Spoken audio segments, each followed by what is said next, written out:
रहीम अस्सलाम वालेकुम वरहमतुल्लाहि वबरकातुहू। दोस्तों, आप अपना YouTube चैनल पाक न्यूज़ 55 देख रहे हो। मैं अहमद खान। आप सब दोस्तों से गुजारिश है कि अगर आपको वीडियो अच्छी लगे तो प्लीज चैनल को सब्सक्राइब भी कर दें और लाइक और शेयर जरूर करना। आपका बहुत बहुत शुक्रिया। 9 मई को ताज़ा किया जा रहा है, लेकिन 9 मई को मैं पीछे से शुरू करूंगा और इसमें जो साजिशी किरदार है उनको आगे लाने की कोशिश करूंगा इस वीडियो में। बस आज सिर्फ 9 मई पर यह व्लॉग बनाऊंगा। उम्मीद है इंशाल्लाह आपको अच्छा लगेगा। 9 मई क्या था और 9 मई क्रिएट करना क्यों मजबूरी बन गया था, और 9 मई को जो हालात पेश किए गए या जो कुछ किया गया या जो कुछ करवाया गया वो क्यों जरूरी था। खान साहब बार बार कहते थे लंदन प्लान, तो लंदन प्लान तो बहुत अरसे से जारी था, लेकिन वो उस तरह यानी कि इफेक्ट नहीं कर रहा था कि उस वक्त इमरान खान की हुकूमत थी। ये बात आप सब जानते होंगे कि शहबाज शरीफ को बहुत अरसा पहले से एक पैगाम गया था बाजवा की तरफ से कि आप वजीर आजम है। ये इलेक्शन 2018 के बाद की बात है। रेडी कर दिया था उन्होंने, पूरी एक काबीना अपनी यानी कि तश्कील दे दी थी। उसके बाद पूरी शेरवानी वगैरह सब रेडी कर लिया था उन्होंने, लेकिन बड़ी कोशिश के बावजूद भी वो सीटें पूरी नहीं कर सके। तो मजबूरन इमरान खान को ही लाना पड़ा, क्योंकि इमरान खान के पास अक्सरियत थी। तो उस वजह से इमरान खान को ही आगे करना पड़ा और वजीर आजम बनाना पड़ा। उनकी मजबूरी बन गया था, क्योंकि इमरान खान अक्सरियत में था, लेकिन बहुत मजबूरी के तहत। वरना अगर छोटा सा गैप भी होता ना तो उस वक्त शहबाज शरीफ ही वजीर आजम होता, क्योंकि नवाज शरीफ को तो पहले नायल करवा दिया गया और ये बाजवा एंड कंपनी ने किया था। इसमें किसी का कोई हाथ नहीं था, सिर्फ बाजवा एंड कंपनी का हाथ था। तो इस वजह से, और उसमें इंटरनेशनल एस्टेब्लिशमेंट भी मुलव्वस नहीं थी। लेकिन इंटरनेशनल एस्टेब्लिशमेंट जो चुप खामोश हो गई थी इमरान खान को वजीर आजम बनाने पर, वो ये सोच रही थी कि कुछ अरसा देखेगी कि इमरान खान किस तरह चलता है। तो जब इमरान खान की हुकूमत आई तो बाजवा हर चीज में इंटरफेयर कर रहा था। इसमें साफ जाहिर है, आपने देखा होगा कि किस तरह वजीर खजाना को कितनी बार हटाया गया, वजीर दाखिला को हटाया गया, और उसी के कहने पर फिर फड्डा आकर बना वजीर आला पंजाब पर, क्योंकि बाजवा अलीम खान को आगे लाना चाहता था, लेकिन इमरान खान मान नहीं रहा था, क्योंकि अलीम खान के कुछ करतूत इमरान खान के सामने आ गए थे। इस वजह से फिर ये चीज चलते चलते चलते काफी प्रॉब्लम हो गई थी, यानी कि एस्टेब्लिशमेंट और खास करके बाजवा और इमरान खान पे। दूसरी साइड में नवाज शरीफ लंदन में पूरी डील कर चुका था इंटरनेशनल एस्टेब्लिशमेंट के साथ। फिर जब इमरान खान को रूस भेजा गया, हालांकि रूस का दौरा काफी 3-4 महीने से पेंडिंग था, तो इमरान खान को रूस भेजा गया। रूस भेजने के बाद बाजवा अमरीका गया और बाजवा ने उधर जो लॉबिंग की हुई थी हुसैन हक्कानी के जरिए, जरदारी के जरिए, उसको एक्टिव किया और कहा कि बाजवा आपके साथ है लेकिन इमरान खान आपके मुखालिफ है। ये जो रूस का दौरा भी है, ये इमरान खान अपनी मर्जी से गया है, रियासत की मर्जी यानी कि फौज की मर्जी से नहीं गया। हालांकि ये सारी दुनिया जानती है कि इमरान खान ने जाने से पहले भी उनसे मशवरा किया था, अपनी पूरी काबीना से मशवरा किया था, बाजवा से मशवरा किया था, DGI-SI से मशवरा किया था, उसके बाद वो गए। लेकिन उधर ये पूरा एक खेल रचाया गया और उसमें अमेरिकन एस्टेब्लिशमेंट भी शामिल थी और उनकी खुफिया एजेंसियां यानी कि CIA भी शामिल थी इस चीज को आगे करने में, क्योंकि इमरान खान उनके काबू नहीं आ रहा था। तो इमरान खान एक पॉपुलर लीडर था, यानी कि पाकिस्तान में नहीं पूरी दुनिया उसको जानती है। ये नहीं कि वो सिर्फ वज़ीर आज़म है उसको जानती है, उसको बहुत पहले से जानती है और ये सारी दुनिया जानती है। तो इमरान खान के खिलाफ ये साजिश पकते पकते पकते पकते आखिर रजीम चेंज का वक्त आ गया। रजीम चेंज हुआ, बाजवा को भी ये रिपोर्ट दी गई थी और अमेरिकन को भी कि इमरान खान के पीछे अब पब्लिक नहीं है। इमरान खान यानी कि फेल हो चुका है, उसके पीछे अब कोई बात करने वाला नहीं होगा। पार्टी टूट जाएगी, लोग छोड़ जाएंगे, क्योंकि बहुत ज्यादा बाहर से लिए हुए थे, जिस तरह जहांगीर तरीन ला रहा था, आजाद आजाद जो भी थे, ये दूसरी पार्टियों के तौर पर ला रहा था। तो पार्टी टूट जाएगी और इमरान खान बिल्कुल अकेला रह जाएगा।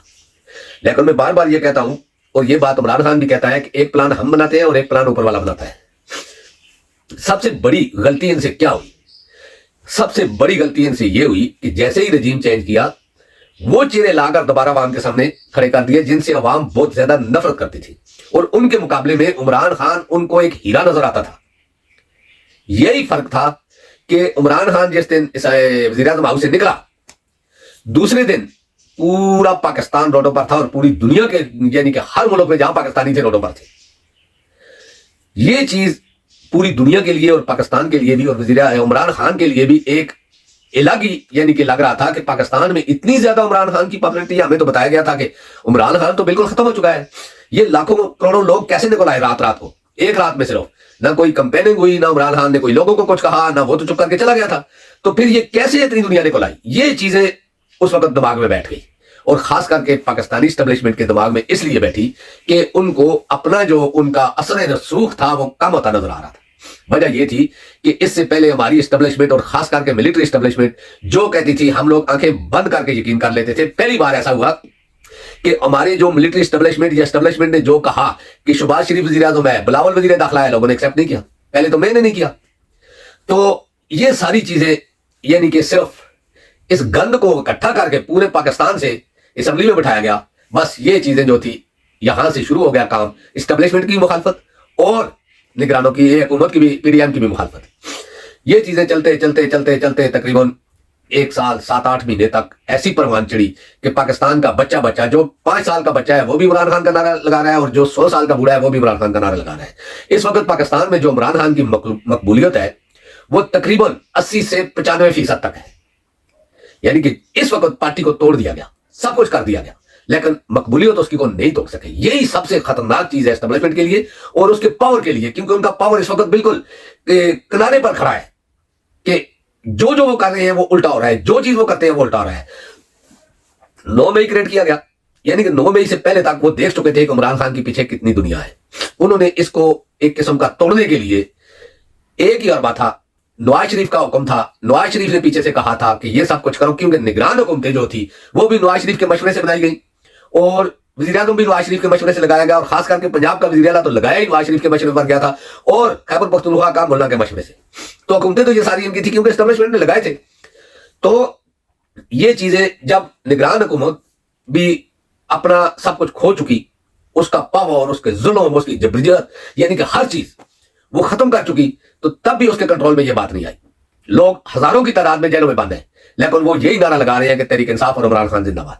मेरा मकसद कहने का यह है कि 9 मई को जैसे ही क्रिएट किया गया, सबसे पहला इशू कहां पर उठा कि नैब ने इमरान खान को उस दिन तलब करना था।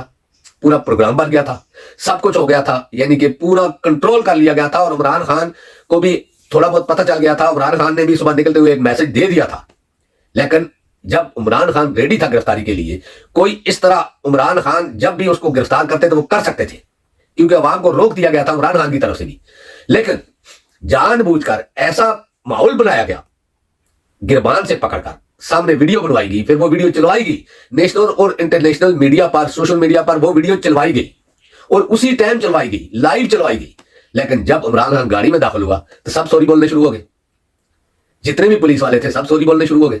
तो मकसद कहने का यह था कि एक क्लिप तैयार करना था इश्तहाल पैदा करने के लिए, और उसके लिए निगरान हुकूमत पंजाब, मरकजी हुकूमत और कुछ एस्टेब्लिशमेंट के लोग, खुफिया एजेंसियों के लोग पहले रेडी थे इस चीज के लिए। तो जैसे ही लोग बाहर निकले पुरअमन एहतजाज के तौर पर, और जिस जिस जगह पर एहतजाज होना था उन्होंने उस चीज को कवर किया हुआ था, और जो लोग सिलेक्ट थे वो लोग उस एहतजाज में शामिल हुए और उसको गाइड करना शुरू कर दिया। ये आपने देखा होगा मुख्तलिफ क्लिपों में, कहां ट्रक से कौन उतर रहा है और कौन आदमी यानी कि सोल्जर कट किए हुए कहां पर खड़ा है, गेट पर क्या हुक्म दे रहा है, क्या कर रहा है, फिर उधर से कैसे निकल रहा है, उस आदमी का अभी तक कोई पता नहीं चला। और दूसरे भी कोई जो लोग सामने आए थे वो अभी तक कोई इस तरह का सामने नहीं आया। लेकिन जब ये काम हो चुका, सारा कुछ होने के बाद, उसी टाइम पे एक माहौल ऐसा क्रिएट किया गया कि इस्लामाबाद हाई कोर्ट ने गिरफ्तारी को कानूनी करार दे दिया गया, लेकिन तीसरे दिन इमरान खान को उससे बरीअल जिम्मा कर दिया गया सुप्रीम कोर्ट से। मकसद यह कहने का है कि अगर इस्लामाबाद हाई कोर्ट ठीक थी तो फिर सुप्रीम कोर्ट गलत थी, अगर सुप्रीम कोर्ट ठीक थी तो फिर हाई कोर्ट गलत थी। तो यह कहने का मकसद है कि इमरान खान तो उस तरह तो वो छूट गया, लेकिन ये इतना खतरनाक एक रुझान पैदा किया गया और उसका माहौल बनाया गया पूरे पाकिस्तान में। अपने जो पालतू मीडिया है, जो एस्टेब्लिशमेंट के इशारों पर चलता है, जो नवाज शरीफ के इशारों पर चलता है, जो इन लोगों के लिए काम करता है, उनमें मखसूस साफी है जो खरीदे हुए हैं, जिनका घर का चूल्हा इनके पैसों से चलता है, जो अपने यानी कि अब मैं वो कुछ नहीं कहूंगा, तो वो चीजें वो कर रहे थे। और उस चीज पर यानी कि पूरा एक माहौल क्रिएट किया गया 9 मई को। फिर 9 मई तो तकरीबन खत्म हो गया था, फिर उनको अभी नया करने की कोशिश की जा रही है। सॉरी, तो नया करने में अब कौन मुलव्वस है? निगरान हुकूमत। निगरान हुकूमत का काम होता है आना, इंतखाबात कराना और चले जाना। इलेक्शन कमीशन का काम होता है सिर्फ इंतखाबात कराना, पार्टी नहीं बनना। लेकिन ये दोनों अब पार्टी बने हुए हैं, इलेक्शन कमीशन भी और निगरान हुकूमत भी। मैं ये कहना चाहता हूं कि अगर ये दोनों ही पार्टी है तो फिर ये अपने उम्मीदवार उतारे ना इलेक्शन में, इनको भी पता लग जाएगा। आप पार्टी अपनी रजिस्टर कराएं, एक इलेक्शन कमीशन पार्टी हो और एक निगरान पार्टी हो, पाकिस्तान निगरान पार्टी और पाकिस्तान इलेक्शन कमीशन पार्टी। दूसरी साइड में पाकिस्तान इस्टेब्लिशमेंट पार्टी, यानी कि ये अपनी पार्टियां रजिस्टर्ड कराएं, उसके बाद मुकाबला करें, मर्दों की तरह मुकाबला करें। ये क्या आपने पकड़ा हुआ है कि अभी वो सोलंगी या मलंगी के कलंगी क्या है, मुझे तो समझ नहीं आती कि पता नहीं पाकिस्तान में कैसे कैसे नमूने ढूंढकर हुकूमत में आ जाते हैं। जिस तरह शहबाज शरीफ को पूरी दुनिया के रेगिस्तान ढूंढे और उसी को वज़ीर-ए-आज़म लगाया, उसके बाद ये काकड़, ऐसे ही नमूने इस्टेब्लिशमेंट के पास है, वो ढूंढ कर लाती है और लाकर इनको पाकिस्तानियों के ऊपर बैठा देती है। अब देखो कि मैं एक इंटरव्यू देख रहा था जियो टीवी पर, वो सोलंगी मलंगी कलंगी का, उससे सवाल क्या हो रहे थे और जवाब क्या दे रहा था। जब उससे यह सवाल हुआ कि नवाज शरीफ तो एक मुजरिम था, नवाज शरीफ तो उस वक्त तक मुजरिम था जब वो पाकिस्तान में उतरा, नवाज शरीफ तो सजा याफ्ता था, नाअहल था, तो आपने कैसे इजाजत दी पीटीवी को कि वो लाइव दिखाए और पाकिस्तान के सारे मीडिया को, मीडिया जितना भी स्ट्रीम मीडिया है उसको कैसे इजाजत हुई कि वो दिखाए। आगे से उसकी बकवास सुनो, वो क्या कह रहा है कि नवाज शरीफ भाई अदालतों ने उसको दिया हुआ था, जो रिलीफ दिया हुआ था, यानी कि अदालतों ने उसको, उस वक्त तक वो मुजरिम था, आपको गिरफ्तार करना चाहिए था, मीडिया को बंद करना चाहिए था, उसको गिरफ्तार करके जेल में डालना चाहिए था। लेकिन चलो ये तो अदालतें हैं ना हमारी पाकिस्तान की, लेकिन अदालतें भी आपको पता है कि किसके इशारे पर चलती हैं, कोई अदारा आजाद तो नहीं पाकिस्तान में। लेकिन ये जो अब हो रहा है, फिर 9 मई के लिए अभी एक कमेटी बनाई गई है, कमेटी बनाने के बाद उस कमेटी में कौन लोग हैं, अब कमेटी किस लिए बनाई गई है, इसलिए बनाई गई है कि वो तहकीकात करेगी कि इसके पीछे का मास्टरमाइंड कौन था। अभी तक इनको पता नहीं चला मास्टरमाइंड कौन है। पाकिस्तान का इतना पैसा हमारे सिक्योरिटी इदारों पे खर्च किया जा रहा है, इतना पैसा हमारी खुफिया एजेंसियों पे खर्च किया जा रहा है, तुन तुन कर वो खा रहे हैं, उनको अभी तक पता नहीं चला कि इसका मास्टरमाइंड कौन है। अब वो तहकीकात करेंगे, और तहकीकात कौन करेंगे, वो जाइल ढूंढ के उस पर लगाएंगे। आज तक कोई पाकिस्तान में तहकीकात की कोई रिपोर्ट आई है या कोई असली आई है, तो वो तहकीकात करेंगे, यानी कि एजेंसियों के पास कोई रिपोर्ट अभी तक नहीं है कि इसका मास्टरमाइंड कौन था। बात ये आपने ज़हन में रखनी है कि अभी तक हमारी एजेंसियों में से किसी के पास कोई प्रूफ नहीं है, कोई गारंटी नहीं है कि कौन मास्टरमाइंड था। लेकिन हम जानते हैं कि उनके पास प्रूफ भी है, सब कुछ है, मास्टरमाइंड कौन था, और वो जानते हैं कि मास्टरमाइंड कौन था, लेकिन उसको वो सामने कैसे ला सकते हैं, ये हो ही नहीं सकता। ये चीजें हैं जो फिर अभी आकर लोगों के दिलों में नफरत पैदा कर रही है, अदारों के खिलाफ भी और इन निगरानों के खिलाफ भी, और नवाज शरीफ और इन जैसे जो अभी अपने आप को इस्तेमाल कर रहे हैं। दूसरी साइड में आप देखें कि हमारी अदलिया और खास करके सुप्रीम कोर्ट का चीफ जस्टिस नवाज शरीफ की नाली का केस लेकर वो ऐसे दौड़ रहा है कि जैसे पहले नंबर पर आना चाहता है, और इमरान खान का केस अभी तक लगाया हुआ है जो मुजरिम भी नहीं है, और जो मुजरिम है उसको लेकर इतनी स्पीड से दौड़ रहा है कि उसको 200-300 किलोमीटर वाली गाड़ी भी नहीं पकड़ रही। और इमरान खान के केस पर वो ट्रैक्टर की तरह पहले गेयर में आस्ता आस्ता ठक्का ठक ठक्का ठक करके चल रहा है। अभी तक उसका केस जो सजा वाला है, तोशाखाना वाला, वो अभी तक नहीं लगा है। तो मैं ये कहना चाहता हूं कि अगर हमारी अदलिया यही करेगी, अगर चीफ जस्टिस फाइज ईसा यही करने के लिए आए हैं, तो तारीख में लिख लें कि दुनिया के किसी कोने में भी आप होंगे, आपको बाजवा जैसा ही इस्तकबाल मिलेगा। क्योंकि पाकिस्तानी अब वो नहीं है कि जो भूल जाते थे, अब पाकिस्तानी ये नहीं कि हम भूल भी जाए, मर भी जाए, बच्चे छोटे छोटे बड़े हो रहे हैं और सबके दिल में इमरान खान आ रहा है। ये तारीख तकरीबन अभी से जो लिखी जा चुकी है, ये आगे 100 साल तक चलेगी। तो आप खुद फैसला कर लें कि आपने इंसाफ के इतने बड़े ईवान में बैठकर 7-8 महीने रह गए आपके पास, आपने अपने लिए कुछ करना है या किसी और के लिए कुछ करना है या पैसे के लिए कुछ करना है, यह फैसला आपका है।